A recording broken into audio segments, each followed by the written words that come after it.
चलिए जानते हैं आज की मुख्य हेडलाइंस। आज है व्यापारियों का भारत बंद, लेकिन ये सेवाएं नहीं होंगी प्रभावित। आम आदमी को बड़ा झटका, आज फिर बढ़ गई रसोई गैस सिलेंडर के दाम।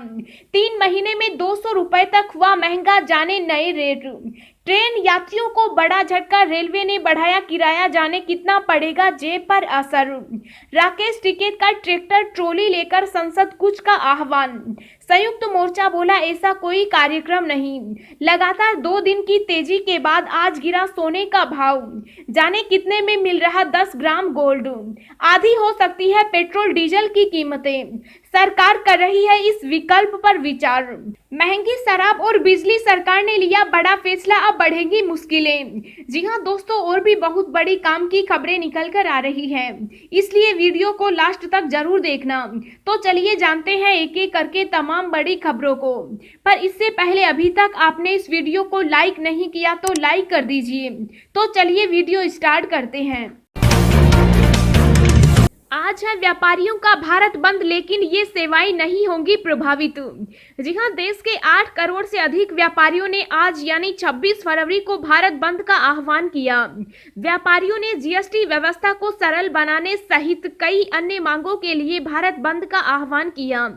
आज के बंद से पहले व्यापारियों ने अपनी समस्या के समाधान के लिए प्रधानमंत्री नरेंद्र मोदी से भी संपर्क किया था। उन्होंने पीएम मोदी को पत्र लिखकर अपनी मांगों से अवगत कराया था। व्यापारियों ने अपने पत्र में प्रधानमंत्री के समक्ष जीएसटी व्यवस्था में सुधार करने और प्रमुख कंपनियों द्वारा ई वाणिज्य नियमों के उल्लंघन का मामला उठाया। इस बंद का आह्वान खुदरा व्यापारियों के संगठन confederation of all India traders ने किया है। पीएम को लिखे पत्र में जीएसटी व्यवस्था की समीक्षा के लिए एक कार्य समूह गठित करने की मांग की थी, लेकिन सरकार की तरफ से उन्हें कोई आश्वासन नहीं मिला। व्यापारियों का दावा है कि उसके इस बंद में 8 करोड़ से अधिक कारोबारी हिस्सा लेंगे।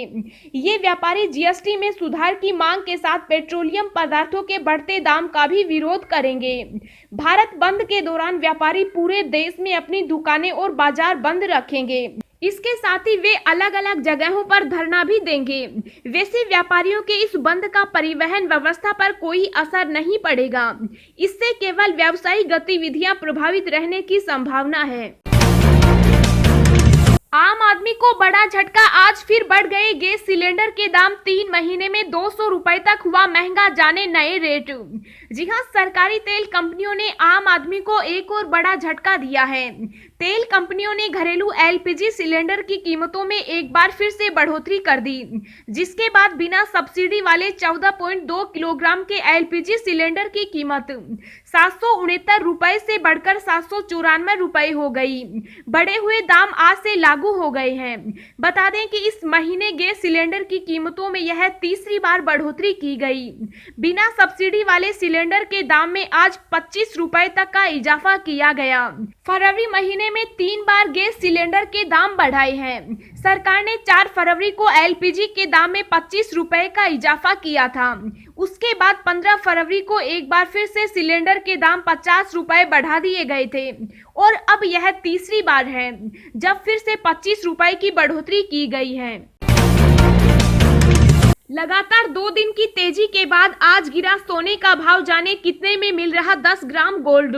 जी हां, सोना और चांदी में निवेश करने वालों के लिए अच्छी खबर है। लगातार 2 दिन की तेजी के बाद आज सोने और चांदी की कीमतों में गिरावट आई। दिल्ली सराफा बाजार में सोने का दाम 148 रुपए प्रति 10 ग्राम घट गया। सोने की तरह चांदी की कीमतों में भी कमजोरी आई। 1 किलोग्राम चांदी की कीमत 886 रुपए कम हो गई। दिल्ली सराफा बाजार में 10 ग्राम सोने का दाम 148 रुपए घटकर 46,307 रुपए हो गया। इसी तरह 1 किलोग्राम चांदी की कीमत 886 रुपए गिरकर 68,676 रुपए हो गई। ट्रेन यात्रियों को बड़ा झटका, रेलवे ने बढ़ाया किराया, जाने कितना पड़ेगा जेब पर असर। जी हां, भारतीय रेलवे ने यात्री ट्रेनों के किराए को बढ़ा दिया है। रेलवे द्वारा जारी बयान के मुताबिक कम दूरी के ट्रेनों के किराए को बढ़ाया गया है। रेलवे का किराया बढ़ाने के पीछे का तर्क यह है कि कोरोना वायरस के खतरे को ध्यान में रखते हुए किराए में बढ़ोतरी की गई है ताकि ट्रेनों में ज्यादा लोग न चढ़ें। रेलवे द्वारा बढ़ाए गए किराए का असर 30 से 40 किलोमीटर तक का सफर करने वाले यात्रियों पर पड़ेगा। रेलवे ने बताया कि बढ़ने वाला किराए का असर केवल 3% ट्रेनों पर पड़ेगा। देश में पहली बार रिकॉर्ड 30 करोड़ टन अनाज उत्पादन का अनुमान, कृषि मंत्री बोले, रंग लाई सरकार की नीतियां। जी हां, किसान आंदोलन और कृषि सुधारों को लेकर देश में चल रही बवाल के बीच एक अच्छी खबर आई है। इस साल यानी 2020-21 के दौरान देश में अनाज का रिकॉर्ड उत्पादन होने की संभावना जताई गई। कृषि मंत्री की ओर से 2020-21 के लिए जारी दूसरे अग्रिम अनुमान में ये आंकड़े सामने आए हैं। इस साल अनाज का कुल उत्पादन 30.30 करोड़ टन होने का अनुमान लगाया गया है। ये पिछले साल के मुकाबले करीब 58 लाख टन ज्यादा है। पिछले साल अनाज का कुल उत्पादन करीब 29.70 करोड़ टन हुआ था। अगर पिछले 5 सालों का औसत उत्पादन देखें तो ये करीब 2.44 करोड़ टन ज्यादा है। देश में कुल अनाज उत्पादन का सबसे बड़ा हिस्सा धान और गेहूं का आता है, लिहाजा इस साल इन दोनों फसलों के भी रिकॉर्ड उत्पादन की संभावना है। कृषि मंत्री नरेंद्र सिंह तोमर ने इन आंकड़ों को मोदी सरकार की कृषि और किसानों के प्रति सकारात्मक नीतियों का नतीजा करार दिया है। दोस्तों, अगली खबर जानने से पहले आपसे एक रिक्वेस्ट है कि इस वीडियो को बनाने में मुझे बहुत ज्यादा मेहनत लगती है, तो इस मेहनत के लिए वीडियो को एक छोटा सा लाइक जरूर करें। पेट्रोल डीजल के बाद अब दूध के दामों में हो सकती है बढ़ोतरी, जाने कितने बढ़ सकते हैं रेट्स।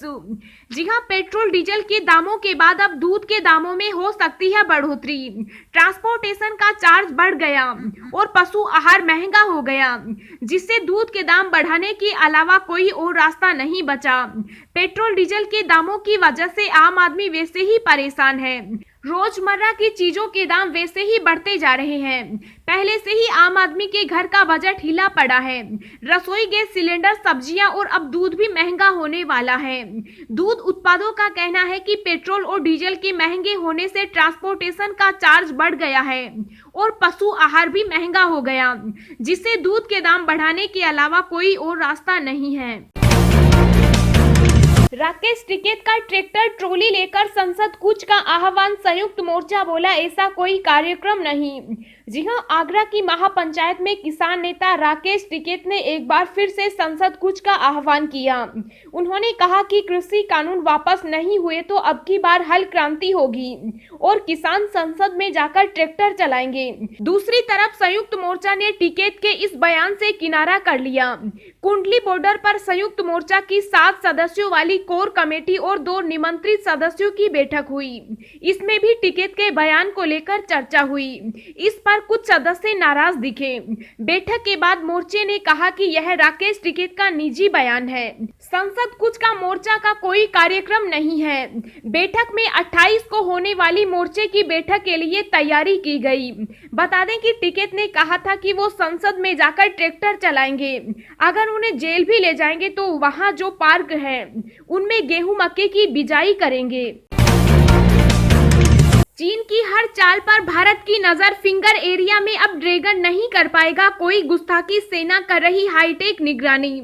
जी हां, पूर्वी लद्दाख के पेंगोंग झील इलाके से भारत चीन की सेनाओं की वापसी के बाद वहां शांति है।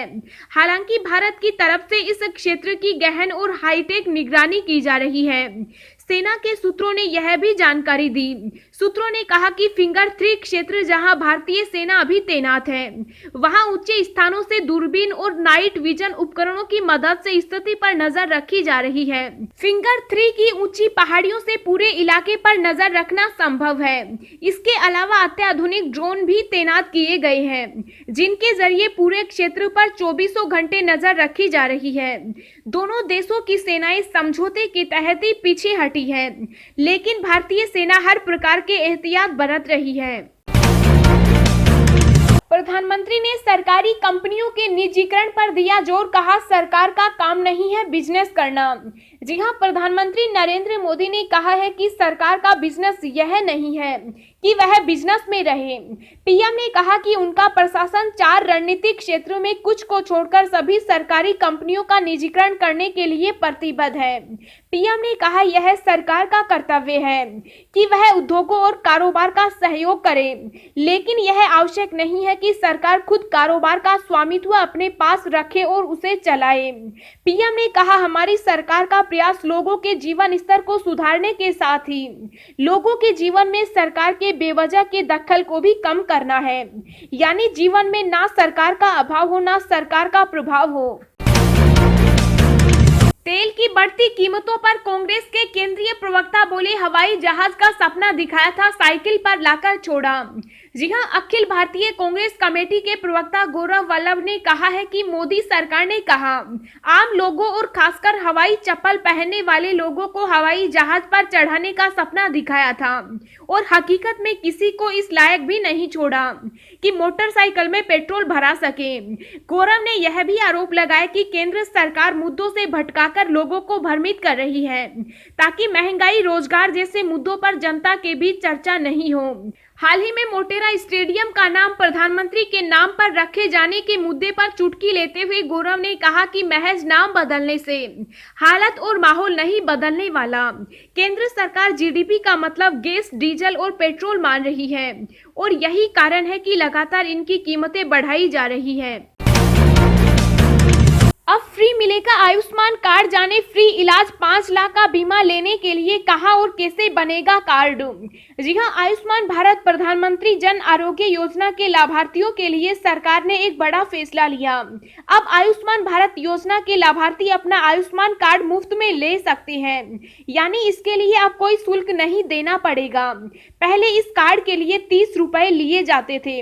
लाइव मिंट की एक रिपोर्ट के अनुसार इस कार्ड के जरिए ही लाभार्थी अपना इलाज मुफ्त में करा सकती हैं। लाभार्थियों को आयुष्मान भारत कार्ड देश भर में कॉमन सर्विस सेंटर पर मिलता है। हालांकि इस कार्ड का डुप्लीकेट बनाने के लिए आपको 15 रुपए देने होंगे। लाभार्थियों को फ्री कार्ड देने का फैसला राष्ट्रीय स्वास्थ्य प्राधिकरण ने किया ताकि इस योजना के तहत सेवा वितरण की प्रक्रिया को सुव्यवस्थित और सुगम बनाया जा सके। आधी हो सकती है पेट्रोल डीजल की कीमतें, सरकार कर रही है इस विकल्प पर विचार। जी हां, पेट्रोल डीजल की कीमतें आसमान छू रही है। यदि केंद्र सरकार पेट्रोलियम उत्पादों को गुड्स एंड सर्विसेज टैक्स के दायरे में नहीं लाए तो आम आदमी को राहत मिल सकती है। वित्त मंत्री निर्मला सीतारमण और पेट्रोलियम मंत्री धर्मेंद्र प्रधान ने इसके संकेत भी दिए। जीएसटी की उच्च दर पर भी पेट्रोल डीजल को रखा जाए तो मौजूदा कीमतें घटकर आधी रह सकती है। वर्तमान में पेट्रोल और डीजल पर केंद्र सरकार उत्पाद शुल्क और राज्य वेट वसूलते हैं। इन दोनों की दरें इतनी ज्यादा है कि 35 रुपए का पेट्रोल विभिन्न राज्यों में 90 से 100 रुपए प्रति लीटर तक पहुंच रहा है। महंगी शराब और बिजली, सरकार ने लिया बड़ा फैसला, अब बढ़ेगी मुश्किलें। जी हां, देश भर में लगातार पेट्रोल और डीजल की कीमतों में वृद्धि दर्ज की जा रही है। इस बीच हिमाचल प्रदेश की राजधानी शिमला में नगर निगम ने आम जनता को एक बड़ा झटका दिया है। दरअसल नगर निगम शिमला ने अपना वार्षिक बजट 2021-22 पेश किया, जिसमें बिजली और शराब पर सेस बढ़ाने का ऐलान किया गया। नगर निगम के बजट में भाजपा समर्थित सरकार ने वार्षिक बजट पेश करते हुए शराब और बिजली पर सेस बढ़ाने की घोषणा की। ऐसे में अब शिमला में शराब और बिजली महंगी होने जा रही है।